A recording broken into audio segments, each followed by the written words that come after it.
This episode is brought to you in part by Museum of the Bible and its new worship experience, All Creation Sings, made in partnership with Creator.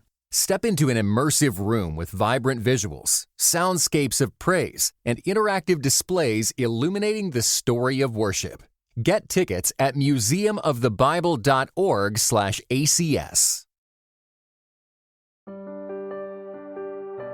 Welcome to day 20 of the 21 Days of Gratitude here on Grace Enough podcast. I am your host, Amber Cullum, and today we are revisiting the impact gratitude practice can have on the brain and body when coupled with things like breathing exercises, physical exercise, aromatherapy, and silence and solitude. As I've said in previous episodes, it's tempting to dismiss these practices as New Age ideas. But when you learn how various parts of our brain interact with our senses, regulate our emotions, and provide input to keep us safe, you'll see it has been God's design, His idea all along. The functions of the brain are incredibly complicated, and I don't want to pretend to be an expert in neuroscience. I have taken neuroanatomy and neurophysiology courses. I hold a master's degree in physical therapy, and I have read multiple articles on gratitude's impact on the brain because it is fascinating to me. But I am not a neuroscientist. I also don't want to act as if gratitude's impact on the brain has been extensively researched with definite answers about its effectiveness. The reality is, it's been difficult to complete studies for a variety of reasons. And only with the invention of the MRI have neuroscientists gathered more specific data. With that said, there are many parts that make up our brain, and each part has a number of functions, just like our heart does more than pump blood. One part of our brain is called the amygdala. It is a small almond-shaped structure that joins with other parts to make up the limbic system of our brains. The limbic system is the part of the brain primarily responsible for processing and regulating emotion, memory, and arousal. It is responsible for emotional learning. And in that limbic system, the primary job of the amygdala, this almond-shaped structure, is to regulate emotion such as fear and aggression. And we want our brains to properly detect and manage these emotions. For example, if you walk into a dangerous situation, the amygdala triggers your fight or flight response, allowing you to react quickly to the danger. Or if you put your hand on a hot stove, the activation of the amygdala is what tells you quickly to pull it off because that is dangerous. And again, that is a good thing when you're in real danger or when you're in a life or death situation. However, sometimes our amygdalas get hijacked. Amygdala hijack is a term coined by Daniel Goleman in his 1995 book, Emotional Intelligence. Amygdala hijack happens when a normal emotion like anger or fear is abnormally strong, and it impairs the rational part of our brain, causing the amygdala to kick in and leading you to act in ways you may later regret.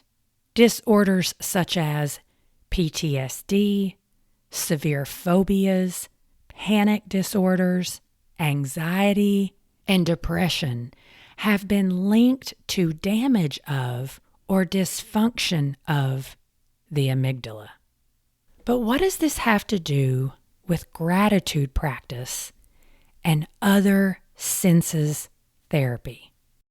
Well, first of all, studies have shown the amygdala is positively activated by feelings of gratitude.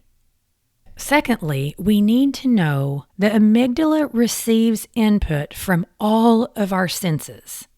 It is close to several of the structures that carry information from our senses to our brain, particularly smell.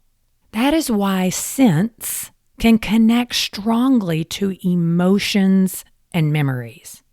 For example, when I smell fire, my fight or flight response is activated because as a 10-year-old girl, I watched my house burn to the ground.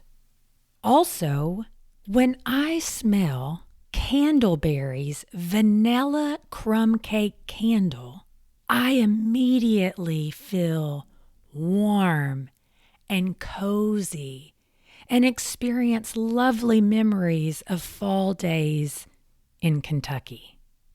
More than likely, each one of you can think of a smell that activates a positive memory and one that reminds you of a bad memory.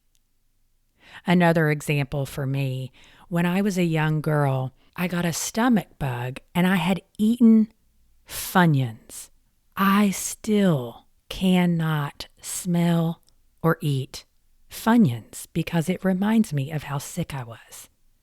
The reason this is true is because smell and memory are linked in the brain's anatomy. And part of the brain's anatomy that does that linking is the amygdala. Now, as I'm going through this, it is vital for you to remember that God designed our brains and senses to intricately work together in these ways. So if we know our fight or flight response can be activated by what we smell, hear, see, taste, or touch, it's fair to say it can also be calmed by what we smell, hear, see, taste, or touch. And that is where aromatherapy comes in, sound therapy. Think about the music that they play when you go in to get a massage, or when you enter the elevator, or if you've ever had an MRI. Why do they do that? Because those are places where we tend to feel nervous. Not so much in a massage, but they want to elicit a feeling of relaxation. And since studies have shown the amygdala, along with several other areas of the brain, are positively activated with gratitude practice, it makes sense to me to spend time working through a gratitude practice focused on the senses, all the while acknowledging the incredible way God designed our brains to interact with our senses. And so today's practice can be found in week 4, day 1 of the 4-week gratitude practice that can be downloaded for free at graceenoughpodcast.com/free gratitude practice.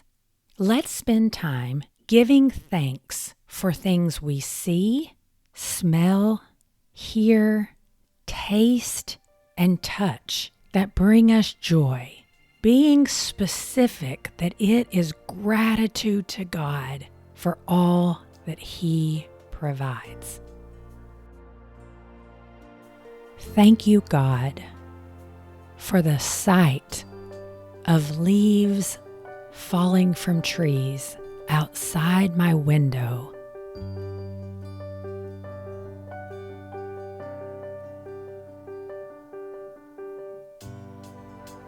Thank you, God, for the smell of Christmas that filled our church as I walked in for Bible study on Thursday morning.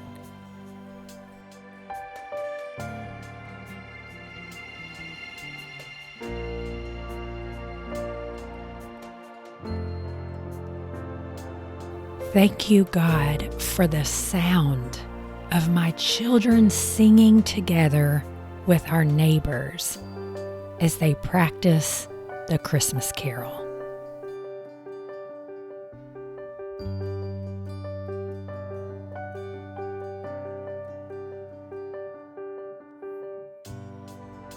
Thank you, God, for the taste of peppermint milkshakes from Chick-fil-A.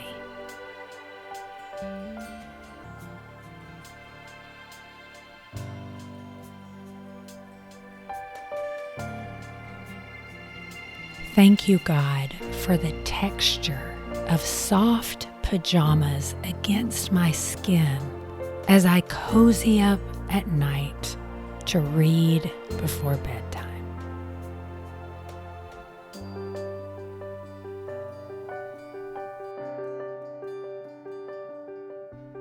Don't rush past the 5 senses gratitude.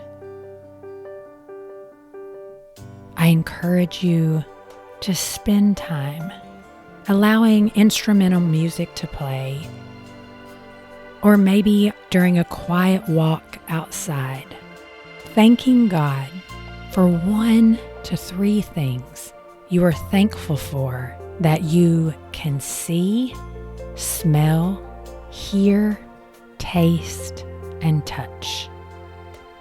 I look forward to being back here with you tomorrow for our final day of the 21 Days of Gratitude on Grace Enough podcast.